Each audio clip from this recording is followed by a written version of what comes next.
Abathar. Yeah. Double Jaina into team fights is just devastating. Most definitely. So, And Michael, I'm going to stop you right here because we're into this picks and bans. So on the first side, we've got Negative Synergy banning out that Zagara. Definitely doesn't want anybody to have that. And then you got Falstad as the first pick. We're just talking about his relevance in the meta. Wow, these teams are just absolutely smashing out these they picks know and what they bans. want to play. They know what they want to play. I mean, so we've looked at here. We see Override. They're removing the melee assassins from the mix. So they've already removed Thrall, picking up Jaina, Rhaegar. I was about to say Rhaegar is going to go into something that has huge presence in fight at the front. Yeah, Sonya, heavy front line. Yeah, definitely a good pickup here.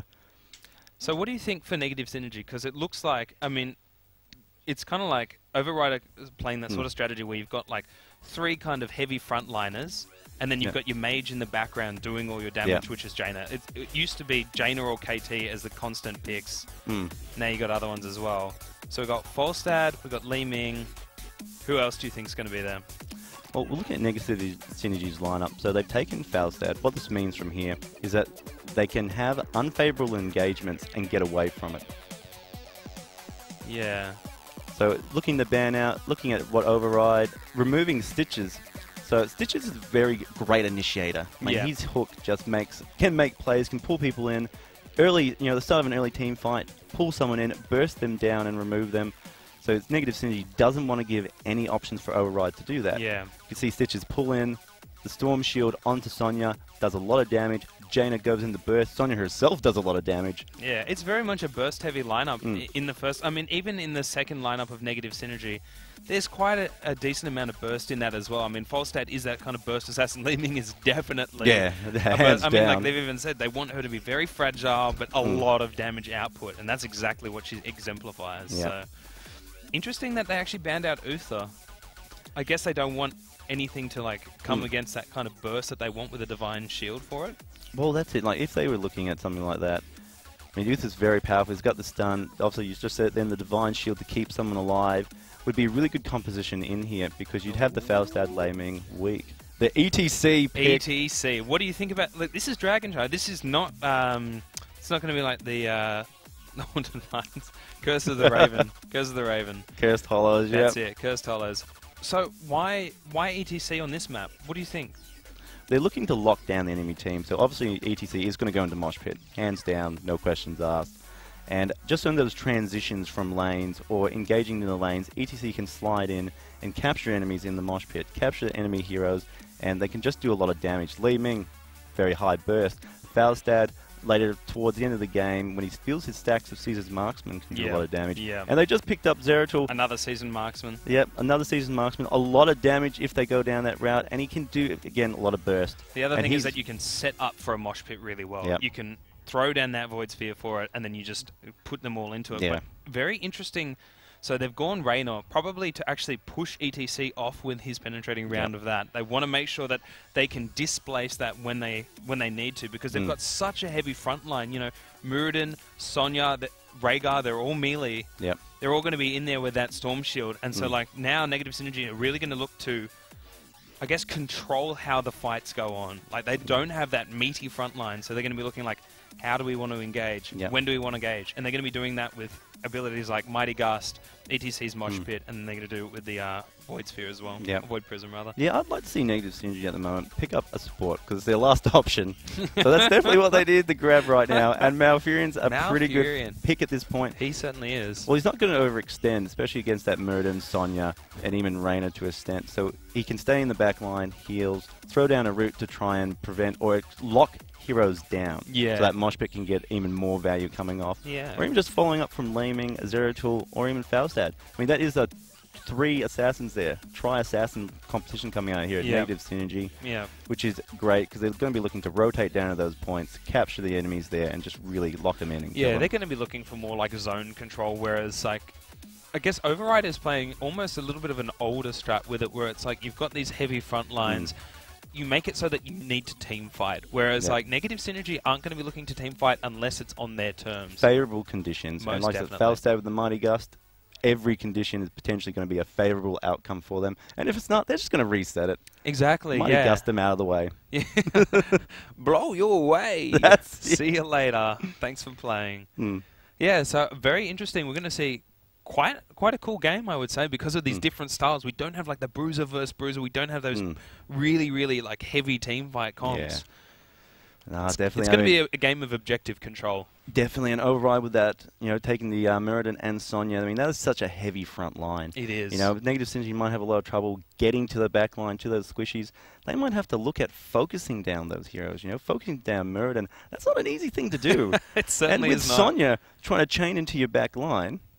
And she just absolutely evaporates any kind of backline if there's no peel. And because they've only got the one tank, they don't have a lot of peel for a lot of their assassins. They've got Li Ming, they've got Falstad. Those are very, very squishy heroes. And if Sonya gets a chain and then like a W straight into them, they're going to be going down to about 2/3 health. Yeah, no, definitely. I mean, ETC is their only front line. And if he's firing up a mosh pit and he misses, the Void Prison from Zeratul is going to have to be pretty on point. Yeah.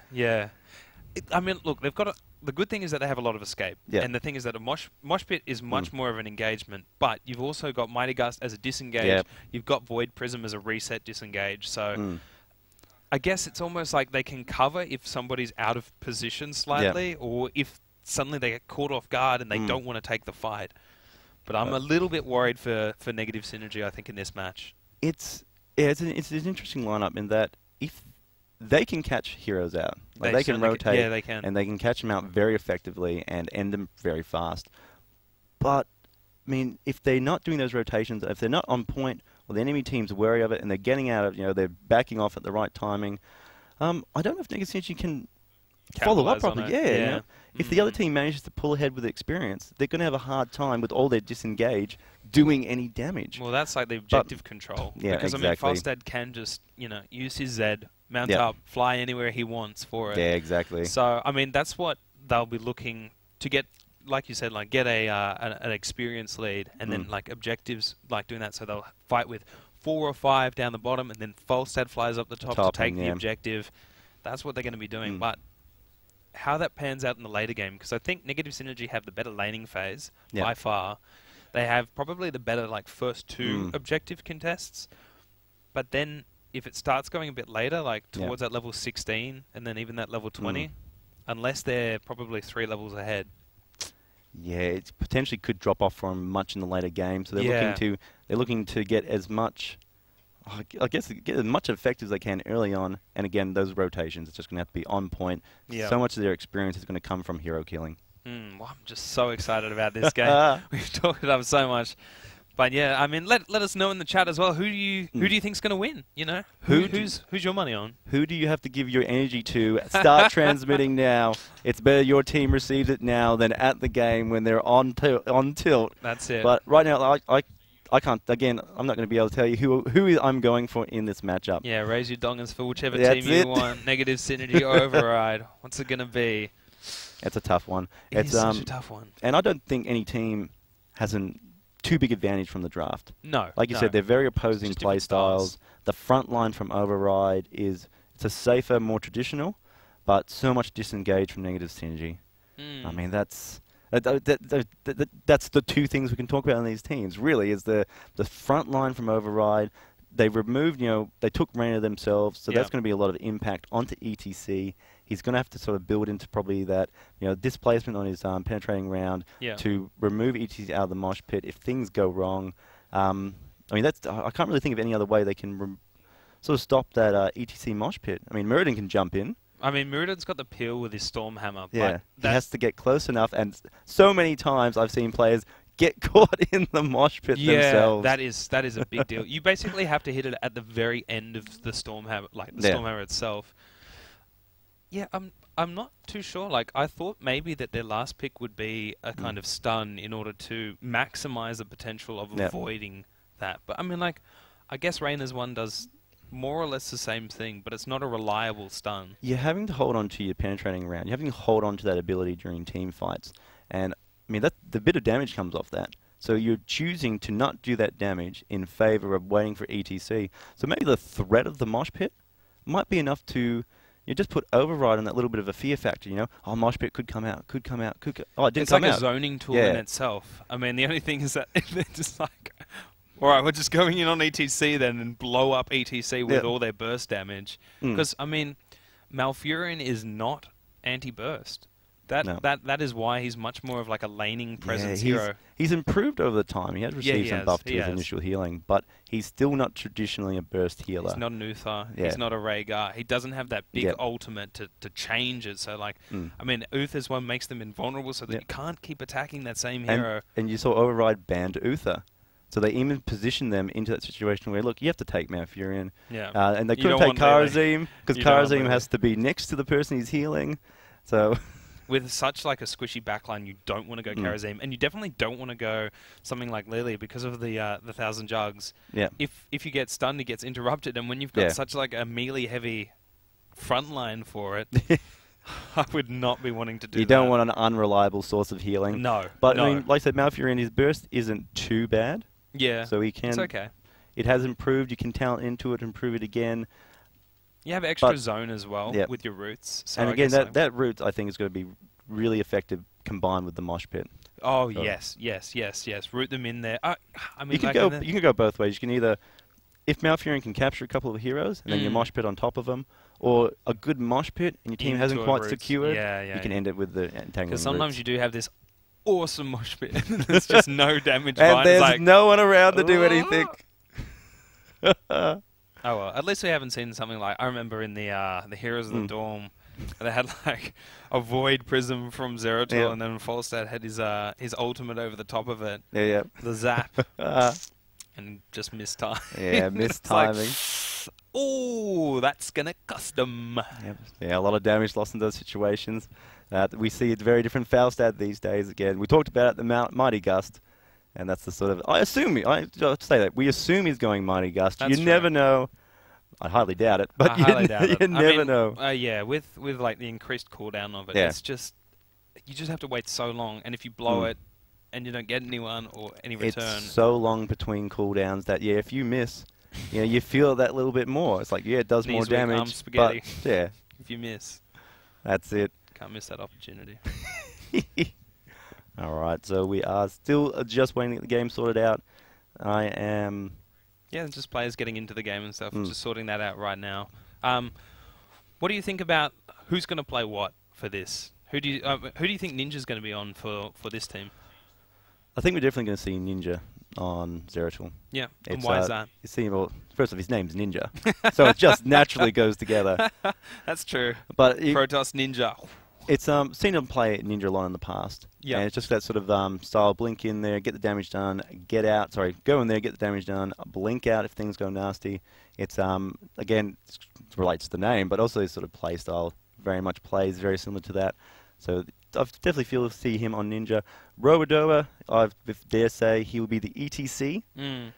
and from there I'm not 100% sure who we're going to see. who do you think's Daspers would definitely be the Malfurion. Yeah. And what does he like to go normally? I mean, just the kind of standard build of. Is he actually going to go for a mana build with the Li Ming? Because of that change to her mana regeneration as well. So no longer is it below 50%. It's the 25% now. So do you think that's going to impact it as well? It's definitely a possibility. Malfurion's always had a little bit of a issue with his first level talent. You got Shando's Clarity, or you have, can't remember off the top of my name now. Moonfire or Moonburn. Yep. You've always sort of got that decision. Do you try and take a little bit extra against Wave Clear, or do you reduce or you get more, more bang for your buck out of your talent or your trait? So possibly we will help with Li Ming, though if Li Ming manages her mana properly, maybe doesn't have to worry about it. Depends how the team wants to play in that regards. That's true. But it's definitely a possibility. I don't know, to be honest. It's push with the lanes. It's a tough one. It's how the team wants to play. It's the confidence of the Li Ming player. So Negative Synergy Benjamin 94. He's played a fantastic Li Ming last week. Yeah. And very good with controlling his mana as well. Great mana management. So You're it may talking not about be as that he's important. actually changed it up. So beforehand, before obviously everybody used to go the S of Johan, which was like the gravitational pull for the talent. But now we've seen much more of, like you were saying last week for Benjamin 94. He's been going much more of like the defensive kind of builds. Walk us through that. What is involved with that? All right, so it's a little bit of change. So definitely Li Ming took a little bit of a change and Not Li Ming, not Li Ming as in like the Twitch remote. So she took a bit of a change, a bit of an update, and we're seeing people take a lot more of a teleport sustain build. So you're looking at level 4, Essence of Johan is gone. People started to play around with that before that change anyway. And we see a lot more dominance play now. You know, takedowns give you 25% health. And that just keeps Lei Ming in the fight for a lot longer. And then changing there, looking at taking the other Illusionist. You know, give you reduce your cooldown on your teleport, or if you're in trouble, you can teleport more often, drop down 15% of your health. Yeah. And so it sort of reduces that damage build, how much damage you're outputting, but she still does so much damage anyway, just naturally. Level 20, Tal Russ's elements used to be taken all the time. Yeah, the 20% if you use Well, different it was abilities. 20%. Yeah, It's it now was, only it was. 10%. Yeah. So we're possibly looking at the slow on Disintegrate being taken. It's just in those team fights, in those corridor situations, you slow down the enemy team as they try and run away. And it's just they can't run away. You're destroying them, or your team is destroying them. So it's almost like she's becoming more of a utility assassin, because you've got so many like tricks up your belt for it, tricks up your sleeve for it. Yeah. And like you can just survive a lot longer, be around in the fights, and just be more annoying. Because I mean, you still do get that mana regeneration below 25%, and then with any kind of health stuff, you're still around. You don't have to go back so quickly. Yeah. No, yeah, definitely. It's people being a bit more sustained, where they're trying to, not sustained with life, sorry, survival, keep her alive in the fight so she can get those heroes dying, so her cooldowns can refresh, and she just keeps pumping out the damage. Yeah. And she naturally does a lot of damage. Yeah. But we still see Tal Russ's elements still picked up sometimes. It's only 10%, but we still see that a bit. Do you think Not as Falstad's much. going to have to... So we just got confirmation the game is almost ready, but Falstad in this game, do you think that he's going to be going much more of the kind of pick-up damage role instead of Lei Ming? Because now with Lei Ming's tweaks, she's not going to be that heavy hitter that she was before. What do you think for Falstad? What kind of role is he going to be playing in this game? Now, we're still going to see Falstad taking Seasoned Marksman, level 1, soaking in those lanes, flying into team engagements, flying to shrines as there's no one on them and they need to be captured. I don't think we're going to see too much of a different... magical different Falstad. You know, secret weapons still going to come into play. We're still going to see buffs to his Hammerang, and then later on, just looking at Giant Killer at level 13. Yeah. And with such a so for those who don't know, the Giant Killer does percentage-based health. So percentage-based damage based on your health. So what it's going to be doing is a lot of damage to higher health heroes such as like the Sonya and the Muradin. So it's really, really strong when you've got it against like a lot of tank heroes for it. So it looks like in our background. The game is loading. We're getting in here, ladies and gentlemen. We are just about to get in here. We are going to Dragon Shine. It's going to be Negative Synergy versus Override. Michael, it's happening. It's happening. It is going to be happening. It is going to be a great game, Inferno. I'm excited. We've talked about it so much. I think we've got most bases covered, and I'm just looking forward to it. Yeah, it's all about execution, because I mean, like, everything on paper is always great. To always look at it on paper, but it's how you execute what your strategy is. Yeah, no teams countered each other. You know, there's no fantastic counter building here, or one team's won a draft. This is purely execution and skill, and obviously coordination. Yeah, most definitely. We can see all the players in our background. Here we are, ladies and gentlemen. Welcome to the ANZ Season 1 Finals. Today, this is going to be the first Winners Match Finals. The other one going on will be Fresh Gaming versus Micro Gods. But here we have on this team, on the red side, from Override, we've got John, Demise, Shy, KVA, and Luminium. All right, and for the blue team, which is Negative Synergy, we have Ninjas actually on the Falstad. Sashin will be playing Zeratul. Benjamin 94 is on the Lei Ming. We have Robodobo on ETC, and Dasplitz playing Malfurion. So there's already a bit of a change. I was wrong. We have Ninja on Falstad. A lot of damage going there on the middle. There looks like they're taking a little bit of a fight. Demise trying to get in there. Roboda, he gets a nice pick off on that Sonya. Demise gets absolutely chopped down. Luminium's getting down even lower as well. He gets picked off as well, and that's a huge team fight for them. A nice little experience lead there, Michael. That is an explosive start to the championship. That is great. And we're going to see a lot of that coming out of Negative Synergy because they just have so much burst. But once we get up in levels, we will see Override probably build themselves up, have a much more strong front line. Plus, it's fairly early in the game yet, so while the 2 kills is a little bit devastating morale-wise, Override should be able to get back in pretty soon. The only thing is that it does stop your soak, so it's not so much the actual hero experience at the beginning, it's the experience that you deny to the other team by not being in those lanes for the first little bit. Yeah, that's it. So looking at this traditional kind of setup in the bottom, Michael, we've got 3v3, which is kind of like you hold these bottom lanes, and then if you get an advantage, you can then quickly rotate up to get those mercenaries. Yep, like I said, strategy too much hasn't changed that much. Zeratul should be doing a little bit more roaming though. He is coming in now, but we see Override just hanging around their fortifications, not really wanting to venture out too much. And it looks like Negative Synergy is going to have a pretty easy time picking up this bottom shrine. Yeah. However, the top lane, I think Falstad might have a little bit of a bigger problem. Demise trying to juke him a little bit there, make him think he's rotating down to the bottom. Yeah, that's right. And then the bottom, they're going to actually capture that shrine as well. Sonya doing a good job up the top, pumping away that Falstad. She's pretty tanky, though. She is about half health at the moment. Just denying. I mean, Zeratul's around. He's not going to let that go for free at all. And looks like, yeah, I mean, Negative Synergy hit level 4 first, so they're going to get that level 4 talent. Yeah, and everything's pretty standard. I can't see anything too different from what we'd normally see there coming out. Regeneration Master on Zeratul, pretty standard pick. Yeah, most definitely. You got pretty standard picks for that as well. We actually see the Seasoned Marksman only on Falstad. We've got the Regen Master for Zeratul. Kind of helps him go back in and out of fights much more quickly. It keeps him on the map. You know, you don't want your roamer having to go back and out. He has to soak the lanes as well while trying to get kills, ganks on. So the Regeneration Master just keeps him around longer.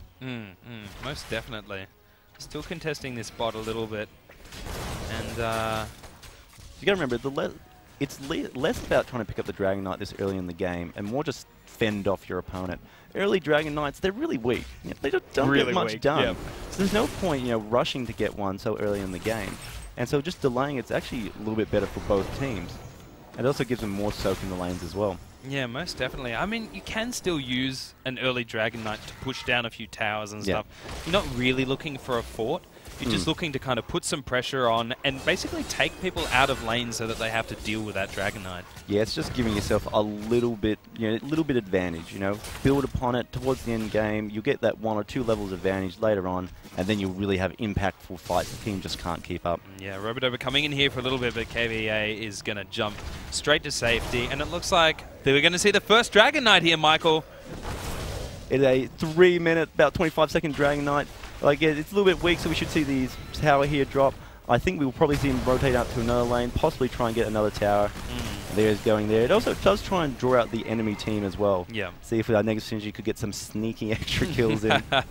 I think Override is actually handling this very well. They didn't overcommit to their rotates. That's it. They just had 3 people sitting there, and they still have the soak as well. Sonya's been doing amazingly up top, making sure that they don't fall too far behind, because as we can see, I mean, they're only 1 level ahead for Negative Synergy.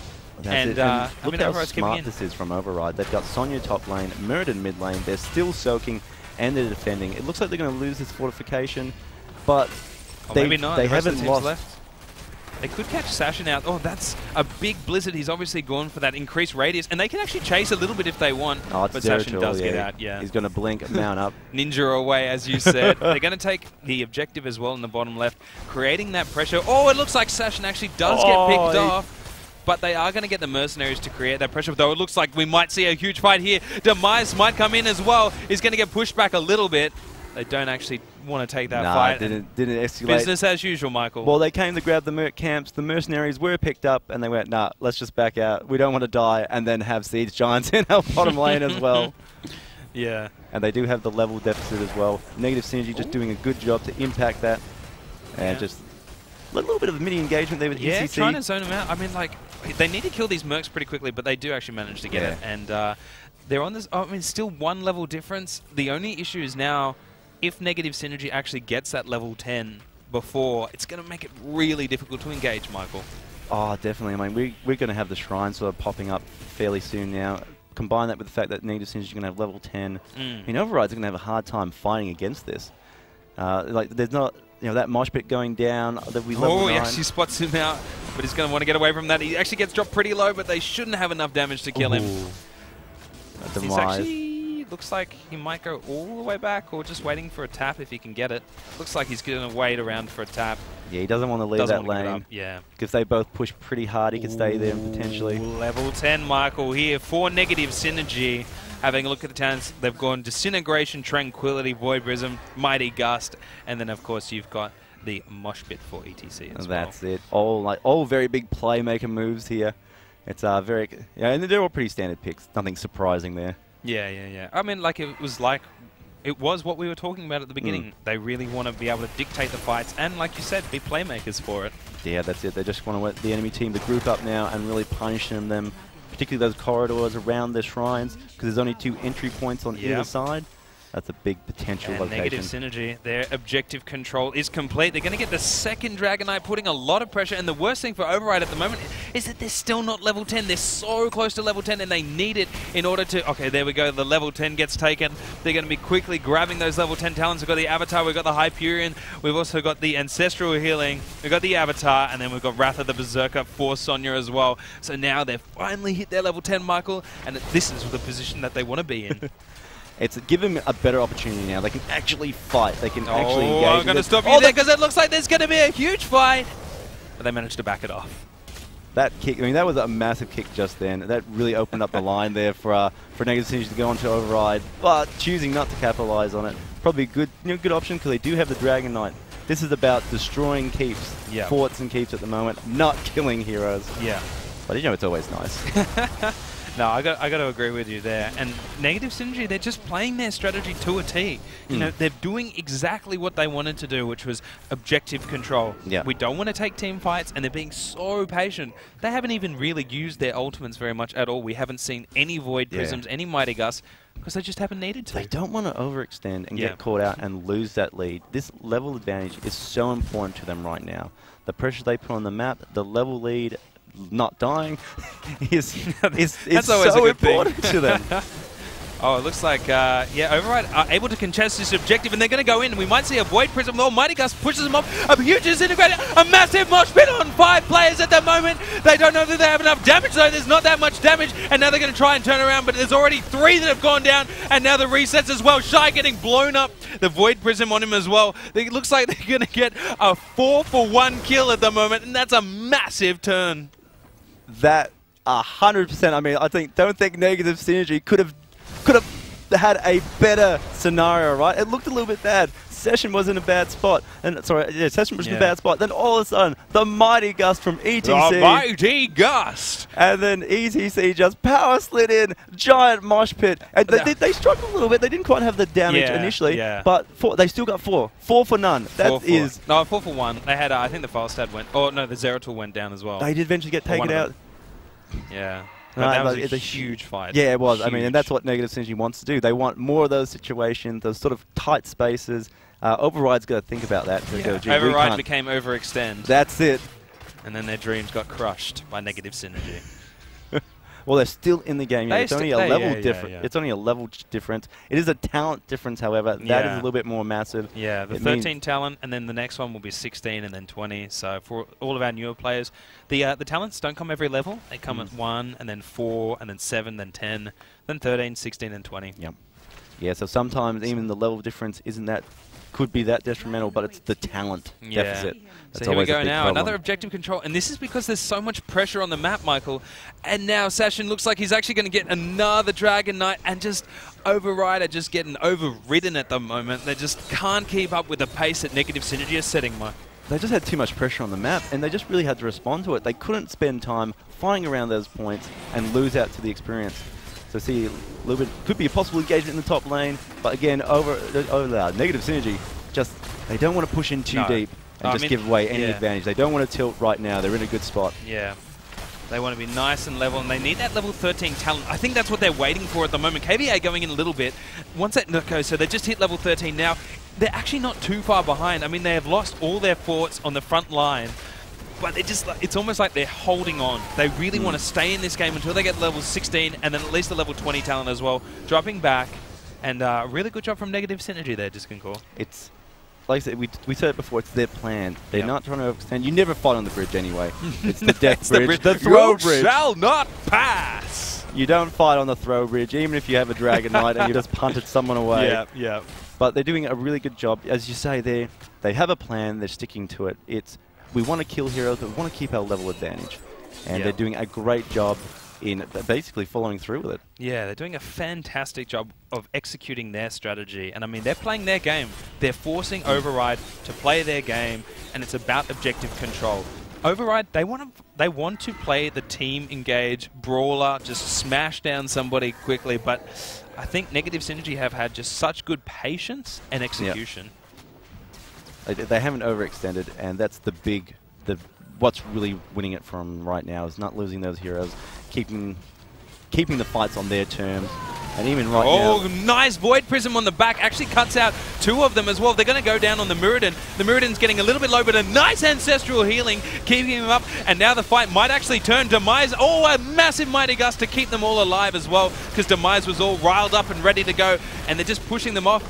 And KVA looks like he might actually be able to survive, but Negative Synergy, they're able just to control this fight so well, Disc Core. Oh, but it looks like it's not actually over just yet. It is still going on. He actually manages to get him, and that's all resets. 2 more go down. We see the power of the Li Ming at the moment. Li Ming destroying 2 there, Disc Core. Yeah, that fight went out for so long, and I thought, gee, this could be a little bit bad for Negative Synergy, a little bit of a sustained fight. But I mean, that Mighty Gust just really disengaged, did such a good disengage to him. They followed up. Override was on 2 low health, and that's one of the powerful things with Li Ming is that she can sit there, and when a team decides to disengage, her disintegration rate almost acts like a bit of a buffer zone, keeping them away. They can't decide to re-engage because then they've got to run through that devastating beam, and it's just so hard. And now they've got their level 16 talents, and what's quite interesting is kind of in line with what you were saying, they've gone much more of the utilities before, so when things like the Storm Shield, Storm Skin, Stone Skin for Zeratul, they've also got like a lot of the teleport build on Li Ming. And now, look at this pressure. Look how far back Override are. They can't contest this objectives, and this is what Dragonshire is about. There's a bit of a rage. They can't do it. They just can't contest it, and they did a really good job of actually ignoring the wave there, but it was already too late there, Disc Core. Yeah, that's it. I mean, they were so close there. We almost saw Reyna get Sashin off the point, but it didn't work out for him, and he's back in the Dragon Knight. This is a 13-minute Dragon Knight. These start to hurt now. Yeah. So, Michael, if you're the team captain for Override, what's going through your mind? How do you get your players back in this game? Well, this is a tough one. Right now, it's defend, but you got to look at these picks. Right now, you see they're rotated down. Robodoba and Malfurion were all positioned away from the team. They're looking to get those picks. They've got to get the experience up. They're 2 levels down. They're a talent down. They're fighting a Dragon Knight. It's just... It's all the things you don't want ticked in the box. But you just don't lose your cool here. I think the best thing that you do as a team captain here is like, okay, guys, we are definitely behind right now, but what we need to do is we just need to stay in it. We've got the superior late game. It's which hard. They do in a way. They do in a way. Hard defend right now. Sonya's moving up to the top because they still need to gain experience. They're going to see if they can defend with just 4, which is going to be really hard sell. Dragon Knight's still got about 5 seconds up. KVA's coming back in. And no, it's the ETC stun. Yeah, I mean they shouldn't get the keep down here. I mean Sashin's now, they've just got so much like dictation over this team fight. But that said, I mean like we saw actually what happened when they have the big fights. Like they don't have that much damage. Like they just don't have that much damage.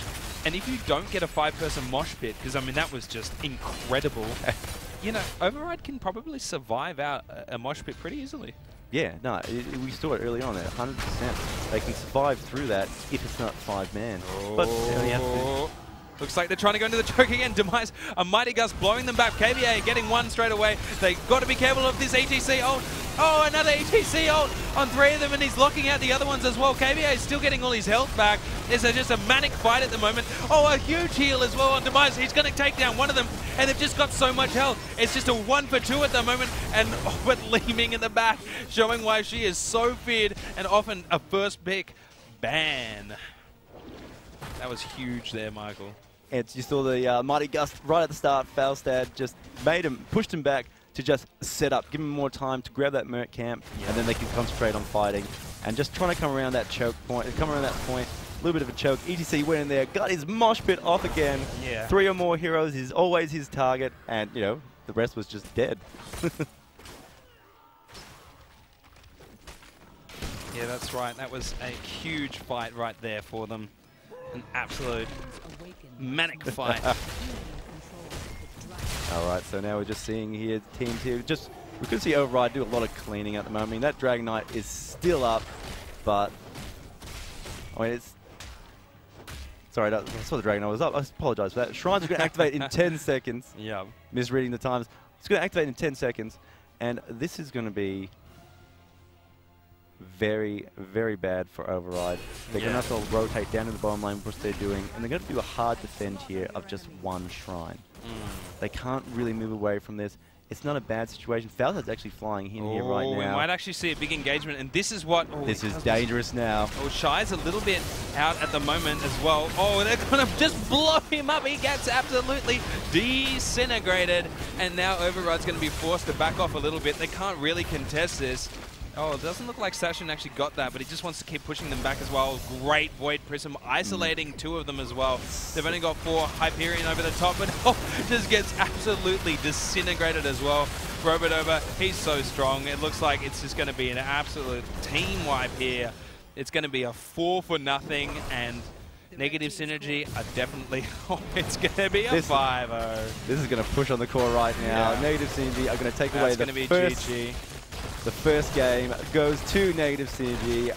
Great drafting, great hero composition. They knew exactly what they wanted to do with their team, which was just sustaining those fights, lock them down, and just get all the kills and keep a fairly significant level lead for the entire game. Fantastic execution of their strategy. Most definitely. Couldn't really fault them at all. Just always in position, always had everything down to the wire. So. Yeah, definitely. I mean, they were in control of the game. Negative Synergy had that the entire time. Override had a good composition, but they just gave too many hero kills. You know, they just died a couple more times, and that really gave Negative Synergy that little bit of advantage lead. You know, they need to spend a lot more time defending those shrine points instead of trying to focus on capturing both. Defend one, stop them from getting the Dragon Knight. Negative Synergy got the Dragon Knight so many times that it compounded the little bit of a lead. You know, there was no time when Negative Synergy got a huge ton of experience. Maybe the 5-man mosh pit, that was pretty huge for Heroes I think that was like a fair turning, but there was still any level. It was more like they could never contest objectives properly. There was always too much pressure on the map because of mercenaries, or like all the lanes were pushed out, so they had to like clear the lane and then push it. I think they probably needed to actually just, I guess, pull the trigger at some point and just go for it a bit harder, because it kind of like stemming the bleeding with band-aids instead of like ripping it off and trying to, like, you know, just go for it and try and do something with it. You look at the times when all the really substantial mosh pits came off, there was never in the lane. No. It was never, you know, it was always around those mercenary camps when the team is really funneled into a small area. And it's like, why? Why take those fights? It's just a bad fight. That's it. You've either lost or you haven't gotten positioned, or more importantly, where's Falstad? Where's ETC? I can't quite see them. All right, so ETC is running around the corner. We've lost line of sight to him. Let's not follow up to him where he can turn around and then just, you know, slide into us and get the mosh pit off, which is what we saw happen essentially, you know, 2 or 3 times in that game. Yeah, I think that was like part of their zone control as well. I mean, you've got the Void Prism to set it up. You've got the Mighty Gust to blow it away. But at the same stage, I mean, like, Mighty Gust, if it's being used defensively, is generally a worse thing for it, because it means that you are trying to reset the fight that would have gone really badly for you. Yeah. But then the other team can just reset up as well. I mean, like, great, you've brought yourself. But that's what we saw with the Mighty Gust then. That was their plan. They were never like, we're going to use this as a big offensive play. The 5-man mosh pit, I think, just worked out much better for them than they had originally planned. But they used it. One tank. But they used it to that effect every time. We need more time, or we need to push him back. Or we just need that extra couple of seconds to get our ETC into a really good position. Yeah, and I think you're right as well when you were talking about when they actually contested everything. It was always, for some reason, unbeknownst to us except for the players, it was always in tight chokes around mercenaries. It was never, there was never a big lane fight. They never really pressured in terms of like the lane. They never really like forced Negative Synergy to come to them to fight. Because if you have Sonya wailing on a fort, and she has a level 10, she will obliterate that. She does a lot. She does a lot of damage. Obliterate it. And she was by herself for a lot of time in the top lane. Do you think that was the best play, to put her by herself instead? Like, I mean, I know they got Mirrodin mid, which is what you want. You want that sustained, but could you maybe have put like a Reyna up the top by himself instead to soak it? You possibly could have. It's always tough in that top lane, the Dragon Shire map. You have to put someone safe up there. Yeah, because I guess so. You can gank from it so easily because of the structure of the bush line going into the lane. Yeah. And so if you put, you know, Reyna could have been another good choice, but then you have to look at, well, if Reyna's away by himself, is he really being impactful in the majority of the fighting, which is at the bottom of the map? Is who's better for that, Sonya or Reina? Look at that. Muradin's going to rotate down, try and get a stun on. Sonya could... you could put Reina up there. Reina's a lot of our damage. He's one of our assassins. He's got it inspired to increase the attack damage, sorry, the speed of everyone around him. Yeah. So potentially you could have gone Reina or Sonya in the top lane. I feel Sonya was a good pick in the top lane. Yeah. Really good clear. I think Reina was probably just a fairly underwhelming pick as a last pick. Yeah, it definitely. I feel it was definitely taken to try and impact on the ETC. But he's not a good choice for that situation. No. The penetrating round's not the best way to prevent the mosh pit from going off. But yeah, he's a good pick. He's a good pick. I don't know. What would you have maybe thought in your own right, Inferno? Who would you have chosen over Reina? It's a tough one. There are so many good heroes. That is always... I think I probably would have committed more to the heavy front line. Yeah. I think I would have committed entirely to that heavy front... Actually, no. So they've banned out Zagara. Oh,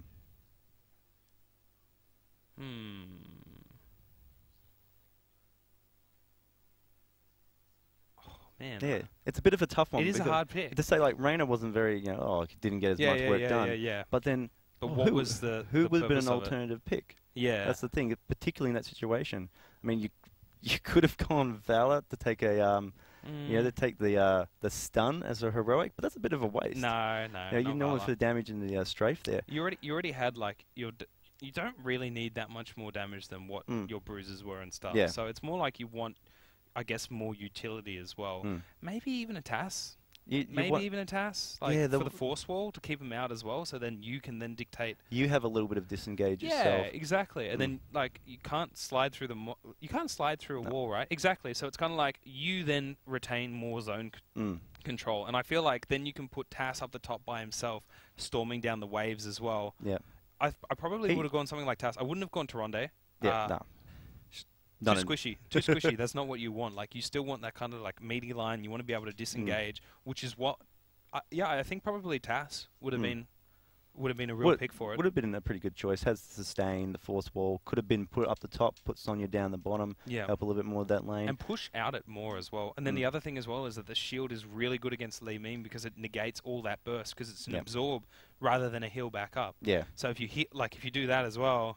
Yeah. I always say mitigation is the best form of healing. Yeah. You can't heal someone. As long as you get hit, unless you're too good, you're just like dodging everything. Well, that's it. You can't heal someone that's dead, but you can put a shield on them before they die. Yeah, that's true. That's true. Yeah, I probably would have gone something like Tassadar there, or somebody with a reliable stun either way. Yep. So either trying to take back a little bit of zone control, because I don't think penetrating round really gives you enough zone control with that, and you don't really need that much more damage, especially when you've got a Sonya on your team and you've got a Jaina. Jaina just does phenomenal burst. You don't need much more damage than a Jaina in your backline, and like they had nothing to get to her in the backline as well. They only had one tank, so you're not worried about getting dived at your back, really. Yeah. Zeratul comes, you just ice block. It's like, cool, man. Yeah. See you later. What now? What's good? Yeah, it's pretty safe, pretty secure. So we've moved on to the second drafting phase. We've got Native Synergy. They've actually banned out Abathur this time. Yeah. Obviously, we said Override's got Demise, a very good Abathur player, and Abathur's got a little bit of more effect on this map, much better than on Dragonshire. So they obviously don't want the Demise. It's a respect ban, basically. Yeah. Most definitely, and you were talking about that before, saying that they've got a fantastic Abathur for it. So. Yeah, Demise at 000. And then Li Ming removing it, high damage. Definitely a great ban to see. We sometimes see... What was it? Oh, they got... Yeah, I think... They removed Zagara. No, they got rid of Thrall last time, and it's like, I feel like Li Ming is waste. I still don't rate Thrall that much.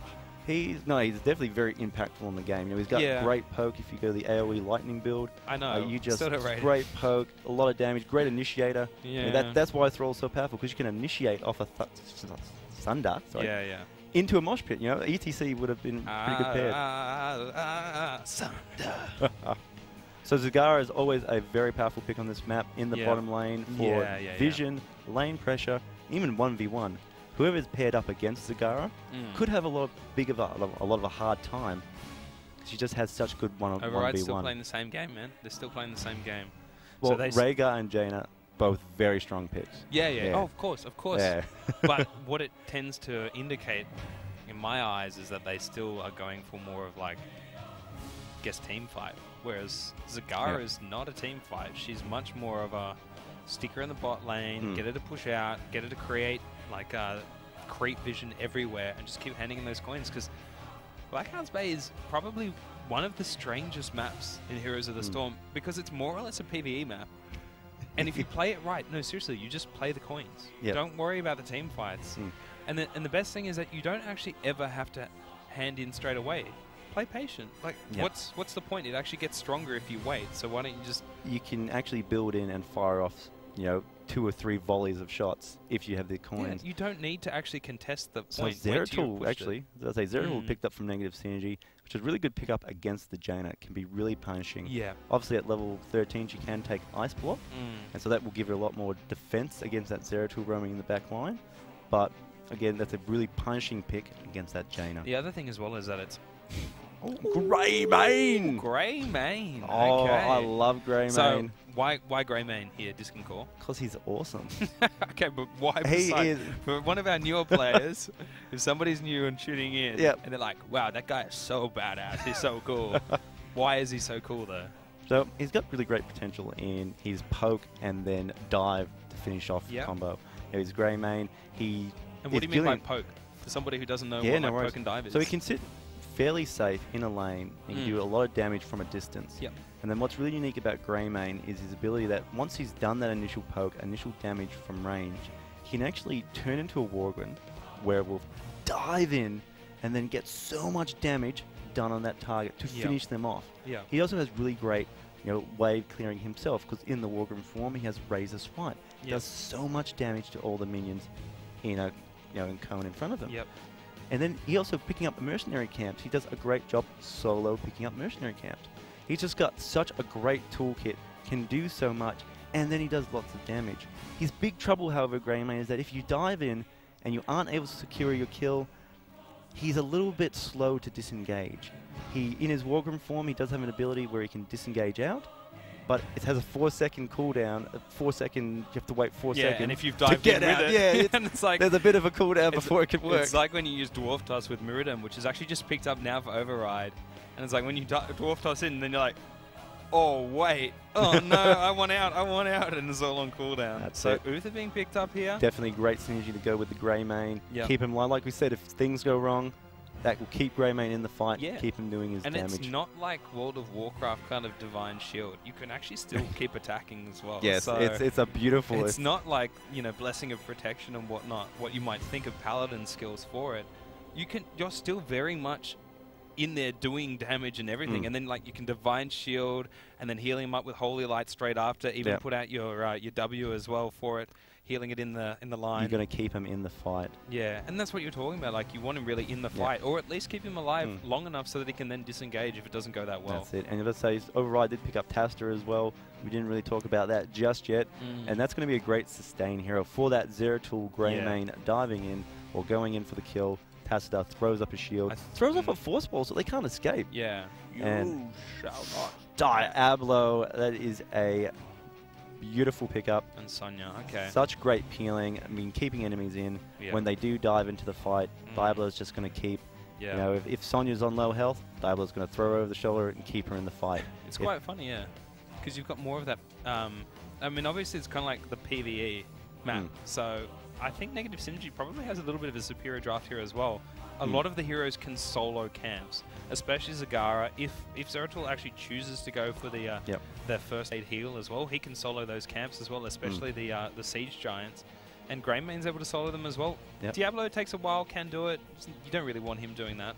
But at the same stage, he's going to be collecting souls and becoming really tanky. Diablo's big thing on this map is going to be taking his Apocalypse, and when they're all standing around the hand-in point. Diablo can do this cool thing. You can kind of sneak in to the hand-in point, charge in, throw someone over the shoulder, Apocalypse into the stun. If they're handing in coins, they've probably got, you know, maybe 5, maybe 6 coins. Yeah. Kill them, take the coins for yourself. And just leave. And then leave. Oh, hey, if the enemy team ran away, oh, I might just get my own. Yeah. I'll just hand these coins and I just found on the ground. Yeah, that's So true. Diablo is going to be really big. Sonya, again, is always pretty solid. Sonya with Tassadar, actually, for Override. That's going to keep her, like, it's almost like a softer version of Uther, whereas the Divine Shield keeps the hero in the fight.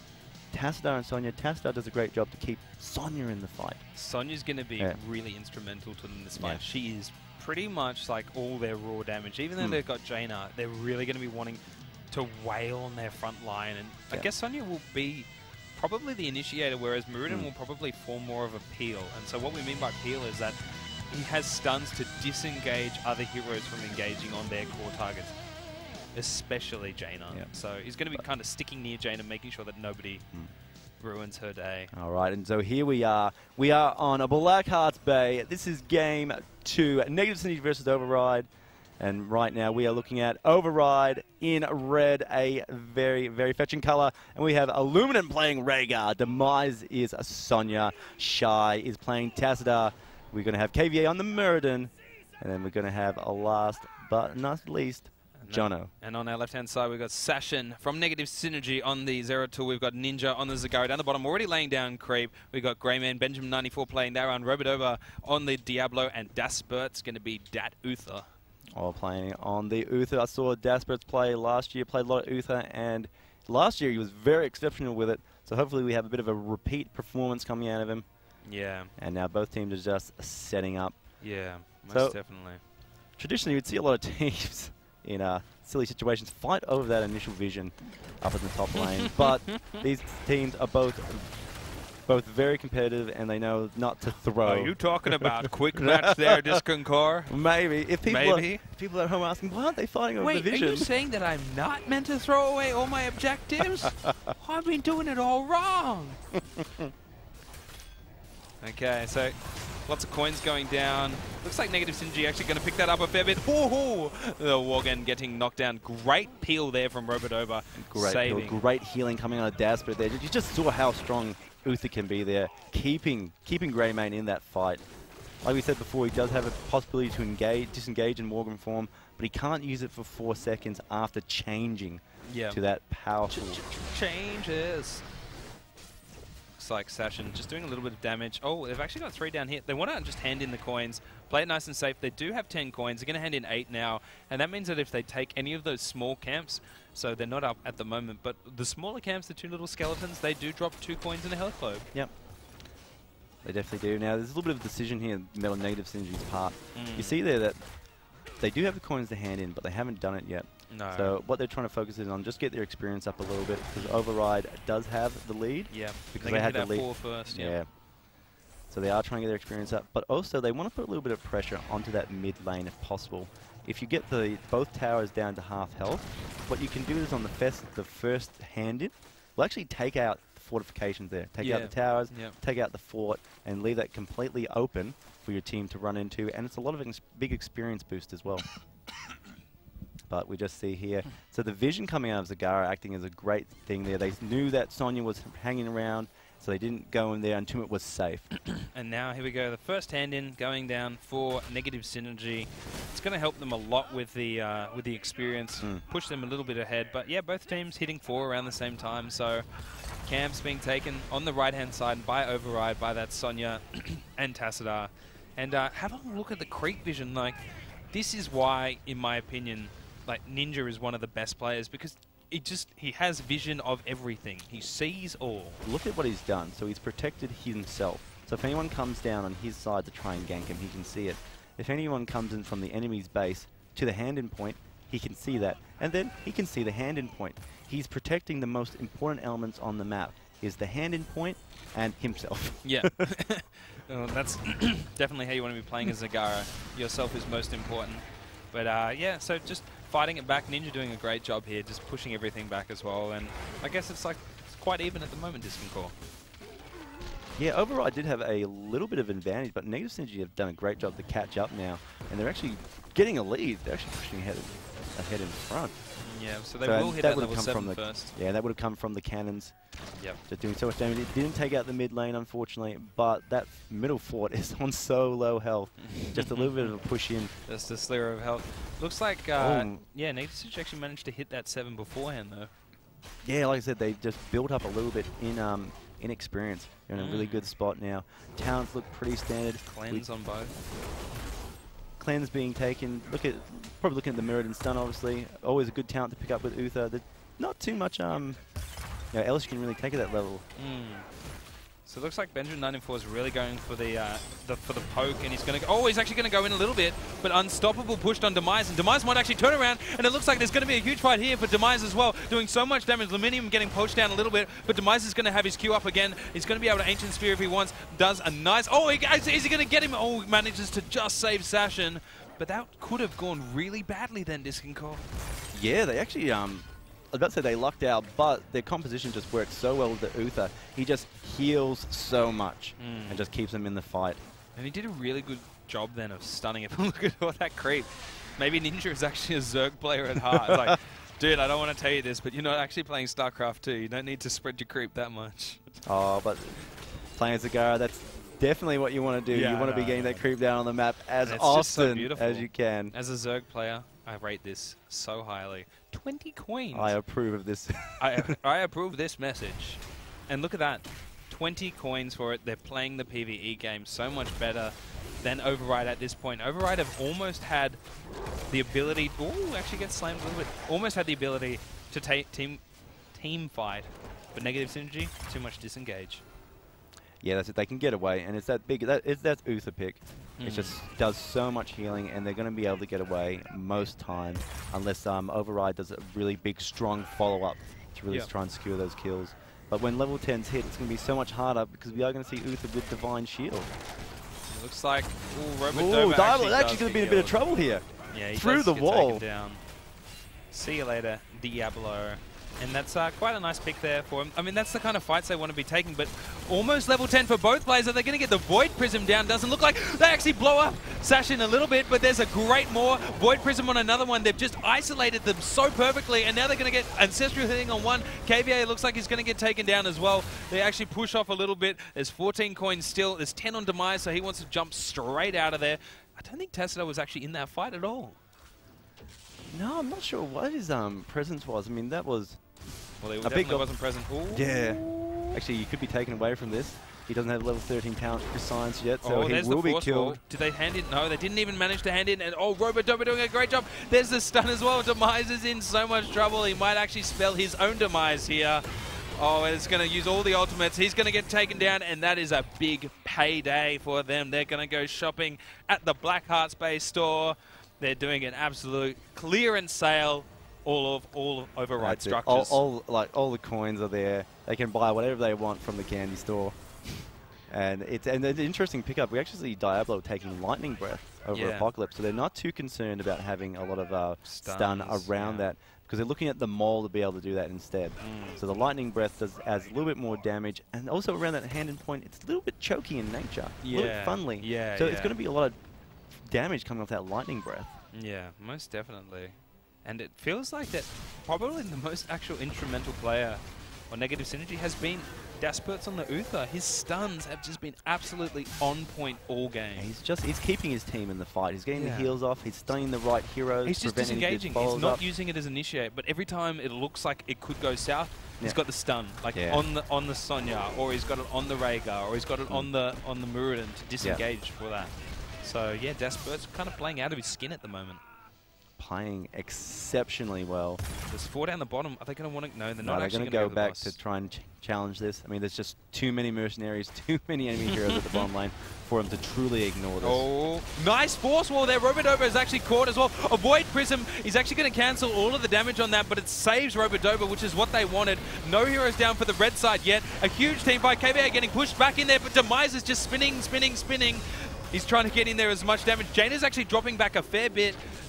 Yeah, John's not doing a lot of damage there. I feel like they really needed to drop some more damage on them, but they get the 1 kill, and then that's going to be another disengage for them then. They lost so much when that Void Prison came down. It was 3 heroes. Amazing. It was amazing Void Prison. it locked out all the damage that was going on to Robo. They could have bursted him down then, but it didn't. And it was unfortunate they did waste the Lightning Breath. Oh, I don't think it mattered anyway. Yeah, I think it was like the pros of forcing them out. It was much better to Void Prison it off, so it didn't have to worry about it. And the Lightning Breath was, doing a little bit of work on the structures anyway. Yeah. So it looks like they're going to go for that PvE game, farm them coins. It's like a mobile game. Click the coins. They're just in a better situation. Yeah. Like we've got Jane and Rhaegar trying to sit in the top lane, soak experience now, but Negative Synergy just rotating. Ooh, bit of a pause. Do have a pause. That's from Demise as well, so they might have had an issue. Okie dokie. So yeah, obviously resolving that right now, seeing what's up. Things happen. It is Australia, a home of the bad internet. So we've talked about the infrastructure is not always the best. I mean, you have NBN, so you can't really talk. I haven't always had it. I remember when I didn't have it. I was the Stone Age. I was already a man before I saw NBN. Yeah, that's it. But bad internet raised you, brought you into the line. I'm still on bad internet. Sad face, no space. It's criminal not to have fiber, I have to admit. It's very criminal. Good thing that we're a land of convicts and criminals then. Very good. Right. So actually getting back in here. Looks like Negative Synergy still playing that PvE. Still 6 shots on the cannon as well, wanting to take down that keep. Probably won't do too much damage to it here as well. But they have taken down every fort, and it's kind of like the last game as well. Negative Synergy, there's so much pressure. I mean, there's not even any forts. They're still taking down the first level of turrets. Yeah, they really haven't done much to pressure this, and it's just because they haven't got any hand-ins. I mean, all that pressure coming out from Negative Synergy has just been those great hand-ins going on. That bottom lane was due to picking up mercenary camps and pushing with it. I mean, Override, let's just got to look at what their decision processes are here. It's like they're always playing catch-up. Oh, here we go. This is what they're going to need. Nice force wall. Great Divine Shield. Saving him when he's on such little health. Robodoba isolating KVA, pushing him back towards the fort, but Robodoba's going to pay for it with his life. They should look to disengage here as well. Zagara's at the top. That was a great team fight, but is it going to be enough here as well? Oh, a lot of damage, but Demise. KVA is obviously going to get back his health. He actually did a really good thing, getting that the Burning Rage talent, which helps deal with the Zagara's creep so well. So it creates a little AoE around you. Yep. But if you damage the creep at all when you pass it by, it means that it shows up and you can attack it. So he's going to be clearing that creep and making sure that he denies vision to Ninja there, Mike. Well, so much information. I mean, right now, information is the most important element for both these teams here. They don't want to know. There is no way for Override to know where the enemy is without real good map awareness, where Zagara can put that down and give Negative Synergy all the information they need. Yeah. Right now, they know that Override can't come in and stop them from handing in. Yeah, because they can see it. And they can see where they went. Yeah. Exactly like you're saying, and that's going to be the death of that middle keep with that. So many cannonballs coming for it. And now we're going to see catapults spawning. There are any newer players. It's like pretty much very similar to other MOBAs in terms of like an extra pushing mechanic that you might see with things like mega creeps and whatnot. But the catapults, they do splash damage, they do a lot of damage, and they push down those lanes very quickly. Yeah, they did. Once catapults are going down a lane, you can't ignore that lane. No. It's I mean, you take can, you by but surprise. Yeah. Catapults turn your minions into winions. So another great force wall, again for the disengaged. Oh, it looks like, are they going to get him? But the Divine Shield keeping him in, Lightning Breath all the way over on KVA. Great Ancestral Healing for him as well. Kind of wants to save that for Sonya though, but manages to push back all those mercenaries. Do blow quite a few ultimates in the process there, Disc and Core. Well, there's a huge level deficit again. It's 3 levels. Override can't afford to lose for heroes to be dying. They can't afford, no, they can afford to pay in now as well though. It's the only thing they can afford at the moment. But even then, they just can't get to the hand-in point without anything, like without being spotted, because of all this great creep being put down by Zagara. Yeah, it's just gonna make it really hard, especially with the level difference, because they can't take a good fight. They're down 1 talent. I mean, right now they've got to play. They've just got to get soak experience, but they can't risk being separated because then negative synergy can just come in over like the top of them. this right now. Great force wall. Good Void Prism as well. But they might actually turn on this and dive in it. They've got to watch out for the Zagara ultimate as well, because they're in quite close. Great job there from the Jaina, actually doing a lot of damage on everybody. Great job there from Shy, keeping him healed up as well. But they just can't get in. Oh, and there goes down. One more as well. And now Robodova, he's doing such a good job with that overpower, pushing them back. Lightning Breath on KBA. Is he going to survive? He's on so low, but Sashin gets him down as well. And that's already 3 heroes down on the red side. Override, he gets picked up by an incredible Nidus there. Benjamin 94 on him as well. He's going to do a lot of damage there, John, but he's a one-man team at the moment. Jaina is strong, but she's not that strong, but she might be able to get Sashin as well, but great blink as well, and that's just another huge fight for negative synergy. And just as I was talking about, Override don't want to separate themselves out because they will get caught, get taken out, and that's exactly... Caster Jinx. Caster Jinx. Curse of the Caster right there. It's done that a couple of times before. Maybe I shouldn't be telling them what Maybe you should stop casting. You're gonna be the Artosis curse of the ANZ heroes scene. That's what you're gonna be. Don't curse them, man. They just want to play it. They just want to have a good time. Don't forget as well that this is actually Override's pick for the map.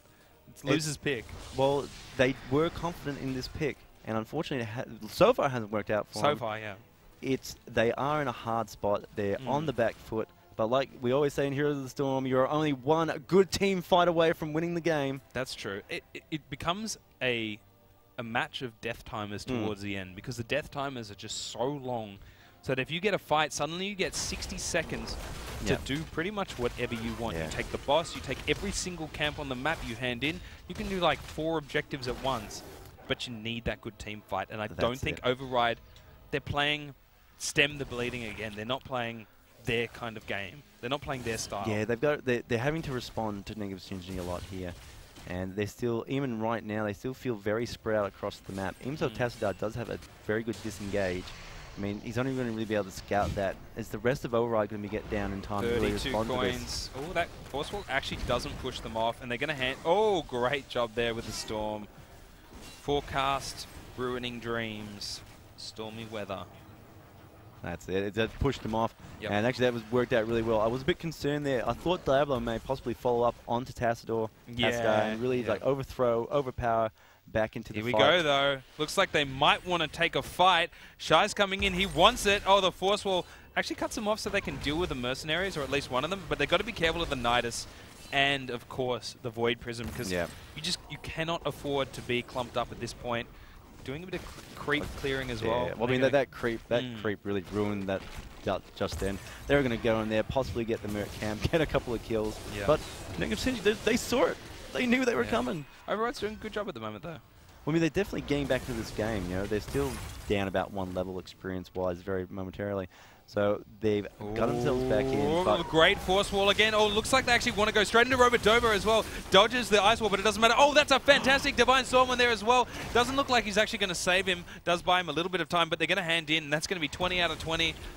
Great hindsight. Captain Hindsight strikes again. That 20 out of 20. Pure distraction there. You know, even the Divine Shield and Robodova, they did get the kill eventually, but it brought time for Sashin to do a hand in, and that is just going to be so huge for them. Look, they're going to take the down lanes. They can't use that push. They can't use that kill to do anything at the moment, Michael. That's it. And Diablo's going to be back into the fight in about the next 25 seconds.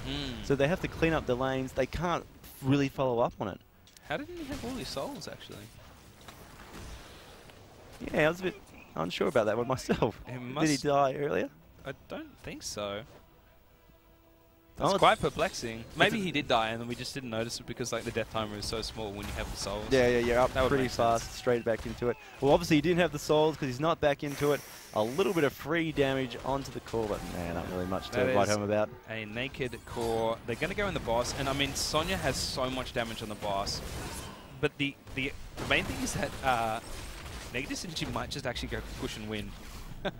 That's always a problem when you're that far behind and the core's exposed. Well, Shy's really low. Is he going to be able... Oh, great invulnerability there. Saves himself. But look at the blue heroes. They're just right in there. They're going to leave Demise to take out that boss. Create some kind of pressure. But at the same stage, I mean, it's 19 coins. They want 22. And they're so close to it. Yeah, it's pretty late. Man, it's definitely very late for Override to grab that boss. But that boss might be able to do a good job here. They've got to focus on stopping Negative Synergy from getting a hand in. But Dazbert's about to throw in 15 coins. 15 bad boys in the piggy bank. Blackheart is going to reward them for that. Oh, that Void Prism! Amazing.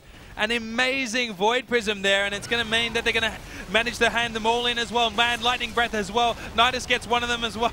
There's just so much damage being done at the moment from the blue side, but now there's a disengage as well. One going down. There goes the Jaina as well. They don't have much to follow it up with as well. Demise, he's trying to go for the tank, but he's ignoring everybody else. He manages to get the tank, but now he's going to go for a Ninja as well. He wants Sashin. He can't really get. They managed to push them off at the moment. Benjamin 94, he's still running away. Luminium again manages to get him as well, and this could be the team fight that they were looking for. Demise just doing so much work in the back, but there's still 3 alive for Negative Synergy there, Mike. And that was a massive Void Prison. I thought that spelled disaster for Override. A little bit iffy using there of the Lightning Breath coming out from Diablo. And then Override just managed to keep pushing. Jaina felt so early in that game, and I thought, gee, this is it. But that play with Sonya actually falling up on Diablo, keeping him away, really opened up an opportunity for the rest of the team to sort of just hold off. It's a game of firsts. It's a game of firsts. First hand in, only 10 coins required. But Override, they've managed to actually stem the bleeding. They're at level 20 now. Their boss did quite a lot of damage, managing to actually get that first fort as well there, Mike. Well, it's helping him a little bit with pressure now. But we've gone back, and they've got to be careful of basically all their lanes. Just those minions coming in, attacking their core. They can't venture too far out, but they have to be concerned about this hand-in point and stop Negative Synergy from getting in the next set of cannons. That's right. And so it's going to be a very odd game of them, of cleaning the lanes, but then also ensuring... They won't die though, right, to one hand. It puts the core on like 30%-ish? They're on full shields? Yeah, full shields. Pretty sure one-handed will not take out the core, but, I mean, one hand in and then a very easy follow-up. And you see there, we've already got minions about to attack the core. There is Siege Giants as well. I mean, that's setting it up for a single hand in to come and win it for them. And they might actually just go straight for the core. Yeah, they will. This is definitely going to be a Negative Synergy game right here. Here we go, ladies and gentlemen. This could be the final part of the game. Lightning Breath onto the core as well. So much damage coming down. The Knight is pushing them out as well. The core is dropping substantially low. It's down to almost no health, and it's going to be a game for Negative Synergy. An amazing execution. Mike, that's going to be all she wrote, with Negative Synergy taking them out 2-0.